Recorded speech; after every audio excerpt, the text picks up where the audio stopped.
plaisir de vous tenir compagnie durant les 15 prochaines minutes. Tout de suite, les grandes lignes. Infocité, le journal de l'info de proximité sur la 95.2. Présentation, Fatou Diaby. Ils sont plus de 57 000 candidats à postuler au concours de la fonction publique au titre de l'exercice budgétaire 2024. 773 nouveaux fonctionnaires de l'État seront retenus à l'issue de ces concours qui démarrent demain. Un cyberespace sûr pour les opérations des ONG ensemble et engagés. Le thème était au cœur d'un forum sur la cybersécurité organisé par certaines ONG en partenariat avec l'autorité de protection des données à caractère personnel. Plus de détails dans un instant. Dans l'actualité internationale, nous allons parler de la rebaptisation du boulevard de Gaulle au Sénégal, de la suspension de 10 ONG internationales en Libye, aussi de la décision de poursuite du Méta américain par la Haute Cour de justice kenyane. Tout ceci nous sera développé par Issa Dao. Dames et messieurs, en vous espérant en santé, bonjour à tous et merci de nous recevoir chez vous pour vous informer tout de suite les détails. Démarrage ce samedi à Bamako et dans 6 autres centres à travers le pays du concours de recrutement de 773 fonctionnaires à la fonction publique de l'État. 57 000 candidats ont postulé au concours de l'État exercice budgétaire 2024. Comme pour les recrutements de l'exercice budgétaire 2023, le département en charge de la fonction publique prône la transparence. Plus de détails nous donne le ministre en charge de la fonction publique, Dr Fansou Koulibaly, qui nous parle de la transparence du concours. Il est au micro de Seydou Traoré. Pour l'organisation des concours, il est fait un communiqué. C'est ce qu'on appelle le communiqué d'ouverture du concours. Et ce communiqué d'ouverture permet effectivement aux candidats potentiels d'avoir connaissance des emplois mis à concours. Pour le concours exercice budgétaire 2024, nous avons un recrutement de 773 fonctionnaires, toutes catégories confondues. Le concours de la fonction publique a fait du chemin depuis longtemps, mais ces dernières années, nous avons voulu apporter une innovation. L'innovation, ça a commencé depuis le concours de 2023. Et l'innovation essentielle que nous avons apportée, d'abord le champ de sujet a changé, donc la méthode a changé complètement, donc pour donner une transparence effectivement à l'opération. Ensuite, nous avions opté pour la codification des copies d'examen, qui est une première. La codification, c'est un système que nous avons inspiré de la nouvelle ENA et toutes les copies d'examen donc sont codifiées. C'est-à-dire, ça veut dire qu'on coupe l'entête. Les correcteurs ne voient que les codes. Un pays ne peut avoir des ressources humaines de qualité sans la transparence. Donc, il faudrait bien que les enfants, d'abord, comptent sur leur propre effort. Personne ne peut faire passer quelqu'un aujourd'hui au concours de la fonction publique. Ni le ministre, ni le Premier ministre, ni le président de la transition. Personne ne peut faire passer quelqu'un à un concours de la fonction publique. Il faudrait bien que les parents des candidats, que les candidats eux-mêmes comprennent cela. 12 heures passées de 4 minutes, je le disais au sommaire, à l'ère du numérique, la cybersécurité devient un enjeu majeur pour les ONG, les associations de développement et les fondations. Pour ce faire, SOS Village d'enfants en collaboration avec NetHop et en partenariat avec l'autorité de protection des données à caractère personnel APDP Mali vient d'organiser un forum national sur la cybersécurité avec comme thème un cyberespace sûr pour les opérations des ONG ensemble et engagés. Cet événement a réuni les experts et responsables d'ONG ainsi que des acteurs du numérique. C'est ce que nous dit Issa Dao. Durant cette rencontre, plusieurs programmes ont été proposés, notamment des panels sur la cybersécurité et la réglementation en vigueur. L'objectif, sensibiliser les organisations aux cybermenaces et leur donner les outils pour mieux se protéger. C'est Nabou Diop, présidente du conseil d'administration de SOS Village d'enfants du Mali. Nous avons vu qu'avec la modernisation des outils informatiques et tout ce qui se passe aujourd'hui dans ce monde, nous sommes engagés parce que nous travaillons avec beaucoup de données personnelles et nous avons constaté que des attaques peuvent survenir qui peuvent mettre à mal notre travail. Donc il faudrait savoir comment s'outiller pour que nos données soient protégées. La PDP Mali, partenaire clé de cet événement, a rappelé l'importance du respect des lois en matière de protection des données. Dr Mahamadou Ali Aïdara, directeur des affaires juridiques juridique de la conformité et du contentieux à l'APDP. Tout ce qui touche aux données, ça dépend du statut de chaque ONG. Il y a toute une panoplie de textes qui obligent non seulement les ONG, mais toutes les autres personnes morales ou personnes physiques, les exigent le respect de la sécurité et de la confidentialité des données collectées. Nous avons eu à les former dans le cadre de la protection des données à caractère personnel. Au cours du forum, divers experts en cybersécurité ont pris la parole pour mettre en lumière les menaces qui pèsent sur ces structures et les solutions possibles. Coco Dambélé, expert en cybersécurité. La cybersécurité, c'est vraiment primordial. On se projette quand même de les sécuriser le mieux possible, à travers des pratiques telles que la sécurisation des accès. Nous avons des techniques telles que la sécurisation à travers l'Active Directory. Nous devons sensibiliser les utilisateurs des différents équipements pour qu'ils puissent s'attendre à comment réagir face aux cyberattaques. Fatoumata Aliou Maïga, participante. À travers cette formation, j'ai dû apprendre beaucoup de choses et également beaucoup de lois, d'amendes et autres sur les questions de cybersécurité et autres. Mohamed Alidia, participant. Il y a certaines lois dont j'ignorais l'existence. Je pense que suite à ça, je vais devoir d'abord me cultiver un peu plus sur les mesures à prendre. À l'issue du forum, des recommandations ont été formulées, notamment la nécessité de mettre en place des systèmes de protection efficaces et de collaborer davantage avec les autorités compétentes pour prévenir les cyberattaques. 12 heures passées de 7 minutes, toujours dans le monde du numérique. De nos jours, vivre au rythme des avancées technologiques et des énergies renouvelables est une nécessité. C'est pourquoi Africa Digital, en collaboration avec le ministère de la Communication, de l'économie numérique, de la modernisation de l'administration, initie le Salon international du numérique, de l'innovation et des énergies renouvelables, CINI Énergie. L'événement, qui est prévu du 28 au 30 avril au CICB, sera parrainé par le président de la transition, le général d'armée Assimi Goïta. Mariam Daou était présente pour la chaîne 2 suivante.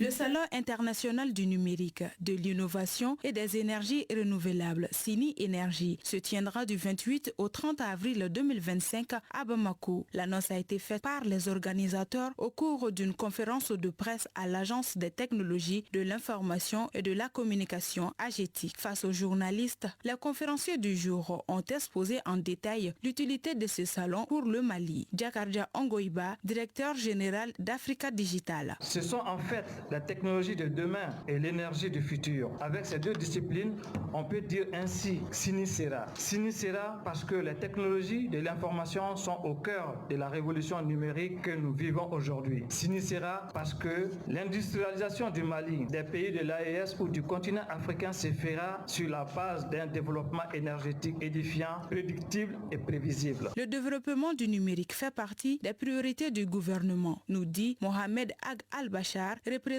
du ministre de la Communication, de l'économie numérique et de la modernisation de l'administration. Aujourd'hui, cette question du numérique et de l'énergie est au cœur des priorités de notre gouvernement. La visite du président de la transition, le général d'armée Assimi Goïta, à Sikasso, quand il a fait du numérique une priorité aujourd'hui pour le développement de notre pays. Un volet de ce salon sera consacré aux énergies renouvelables afin de répondre davantage aux besoins énergétiques du Mali. Paulin Diarra, conférencier. Ce salon va être une occasion, un événement vraiment de faire un plaidoyer pour vraiment le déploiement à grande échelle des énergies renouvelables au Mali pour nous permettre de résorber les déficits énergétiques que nous connaissons. Allier ce thème avec les nouvelles technologies, c'est vraiment une opportunité pour aller vraiment vers la digitalisation de tout ce que nous faisons. Faire de Bamako la capitale du numérique en Afrique de l'Ouest, tel est l'objectif recherché par ce salon. Les CINI Énergie est une initiative d'Africa Digital en collaboration avec le ministère de la Communication, de l'économie numérique et de la modernisation de l'administration. À 12 heures passées de 10 minutes plus tôt, nous allons ouvrir la page internationale de cette édition juste après ça. À présent, le tour d'horizon de l'actualité internationale. C'est avec vous, Issa Daou. Bonjour. Bonjour, Fatou Diallo.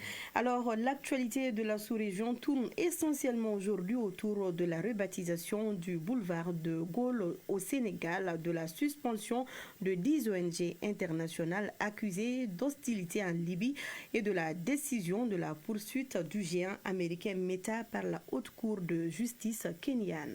En effet, Fatou, l'annonce faite lors des commémorations des 80 ans du massacre de Tiaroy vient ainsi de se matérialiser. Le président sénégalais Bassirou Diomaye Faye a décidé de rebaptiser une artère emblématique de Dakar, la capitale. Préalablement appelé boulevard Général de Gaulle, il portera désormais le nom de Mamadou Dia, premier chef du gouvernement du Sénégal. Une décision particulière puisqu'elle a été prise à quelques heures de la commémoration du 65e anniversaire de l'indépendance du pays ce 4 avril. Par ailleurs, la Libye a annoncé la fermeture des bureaux d'une dizaine d'ONG internationales accusées d'activités hostiles. Il est reproché à ces ONG de promouvoir des valeurs contraires à celles du pays. Parmi les ONG ciblées figurent Médecins sans frontières, le Conseil norvégien pour les réfugiés, International Medical Corps ou encore l'Agence des Nations Unies pour les réfugiés. Et enfin, la Haute Cour de Nairobi vient de déclarer la justice kenyane compétente pour poursuivre le géant américain Meta après un recours de la firme américaine estimant que la justice du pays ne pouvait pas la juger. L'affaire remonte à 2022 lorsque 2 ressortissants éthiopiens ont porté plainte contre les réseaux sociaux Facebook qu'ils accusent d'avoir propagé des messages de haine durant la guerre du Tigré. Fatou Diaby. Et pendant ce temps, Issa, aux États-Unis, le directeur de l'agence de renseignement est limogé. En effet, Fatou, l'administration Trump poursuit sa purge. Après 4 hauts responsables gouvernementaux nommés par son prédécesseur Joe Biden, Donald Trump vient de remercier le directeur de l'agence américaine de renseignement Timothy Hogg. Une décision dénoncée par des élus démocrates. Et ce n'est pas tout. Son adjointe Wendy Noble a également été limogée selon le Washington Post. Le général Hogg, qui était également à la tête des opérations de cyberdéfense du Pentagone Cyber Command, avait pris ses fonctions de directeur de la NSA il y a un peu plus d'un an seulement. Voilà Fatou Diaby, c'est l'essentiel de l'actualité de ces 12 heures. Merci beaucoup Issa Daoumé. Avant de définitivement boucler l'actualité internationale, j'ajoute cette brève. La défense civile israélienne vient d'annoncer dans un communiqué que les bombardements et opérations militaires d'Israël sur la bande de Gaza avaient fait au moins 30 nouveaux morts depuis l'aube jusqu'à maintenant. Et ce n'est pas un bilan définitif. Selon cette même source, sans plus de détails, une source médicale de l'hôpital Nasser de Khan Younes a fait état pour sa part de 25 morts dans une frappe sur cette même ville du sud de la bande de Gaza. Voilà, c'est donc tout, Issa. On se dit à vendredi prochain, s'il plaît à Dieu. Inch'Allah. Retour à présent à la maison. La salutation fait partie du quotidien des Maliens et surtout des valeurs sociétales depuis toujours. Difficile de vivre dans une communauté ou dans une localité sans se plier à ce principe qui est la salutation lorsqu'on rencontre une personne ou un groupe de personnes. Et personne ne peut nier aujourd'hui l'importance de la salutation dans notre société. Elle peut ouvrir des portes chanceuses, tout comme le contraire peut te rendre aussi la vie difficile et même très difficile. Alors, c'est quoi une salutation et quels sont les différents types de salutations au Mali et quelles sont également leurs importances? Éléments de réponse dans ce dossier signé Mamoutou Danté. La salutation est un ensemble de manières d'agir, d'adresser une marque de reconnaissance, de prendre contact et de respect envers un ou plusieurs individus rencontrés physiquement. Abdoulaye Djombana, enseignant au lycée de Sanangoroba. Tu ne peux pas venir, si tu veux demander quelque chose à quelqu'un, tu ne peux pas venir s'arrêter directement à l'intéressé. Alors dire ceci, dire cela, sans lui donner même un simple bonjour. Difficile de se promener au Mali sans saluer lorsqu'on rencontre une personne. Professeur Ibrahim Ndiaye, enseignant-chercheur d'Okaïdara. C'est d'abord l'affirmation de notre humanitude, ce que nous appelons Moya. Montrer que je suis un être humain. C'est la salutation qui permet de clarifier, de valider cela.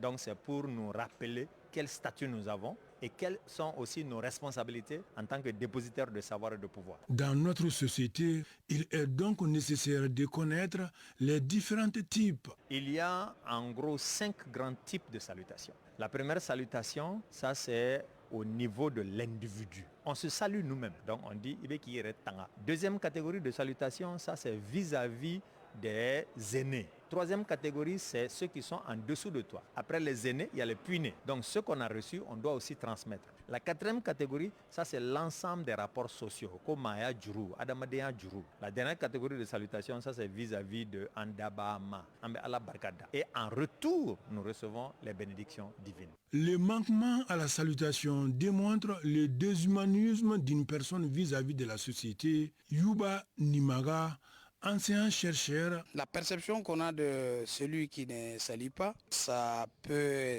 prouver que la personne est même orgueilleuse, même mal éduquée ou mal élevée. Professeur Ibrahim Ndiaye. Au Mali, folie, bonya, anitanga, ça c'est une obligation que chacun doit privilégier le plus possible. Moussa Koulibaly, sociologue. Saluer quelqu'un déjà te met dans une posture qui équivaut un peu à une porte d'entrée, quoi. Cela dénote en plus que vous êtes prêt pour intégrer le tissu social. Eh bien, il faut le dire, la salutation a une place de choix dans presque toutes les religions. Abbé Constant Kamaté, diocèse de Sang. L'ange Gabriel qui fut envoyé auprès de la Vierge Marie pour lui annoncer qu'elle serait la mère du Sauveur. Et dès que l'ange Gabriel est arrivé auprès de la Vierge Marie, il a commencé par saluer. Je vous salue Marie, pleine de grâce.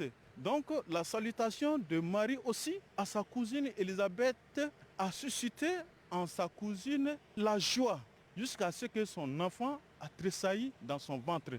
Donc la salutation aussi peut être porteur de joie. Ousmane Diarra, imam.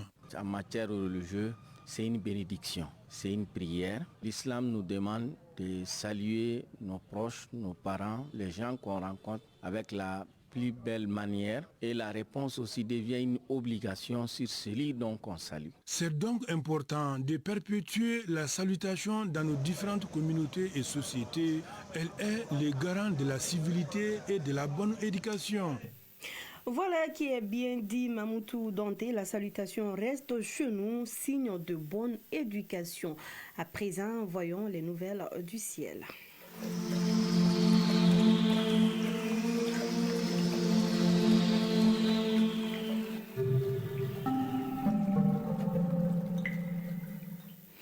Pendant que notre horloge affiche 12 heures passées de 17 minutes, le thermomètre lui affiche sur Bamako et environ 37 degrés Celsius. La maximale sera de 42 degrés Celsius et le soleil lui finit sa course à 18 heures passées de 44 minutes. C'est donc tout pour cette édition que j'ai eu le plaisir de vous présenter. Je suis Fatou Djabi. Djalasamake est à la technique. La mise en ligne est assurée par Mohamed Koulibaly. Réalisation Fatoumata Togola et Aïssata Silla. Tout ceci sous l'œil vigilant de Seydou Traoré et de Jeff Adjara. Moi, je vous dis à très vite sur la FM Leader de Bamako. Mais d'ici là, prenez soin de vous car chaque heure de vie est une chance et chaque jour est une grâce. Que la grâce d'Allah soit avec nous. Excellente suite en compagnie des programmes de l'onde de choc. Ne décrochez surtout pas. Le journal des sports, c'est tout de suite une présentation de Ibrahim Souri Traoré qui se manifeste.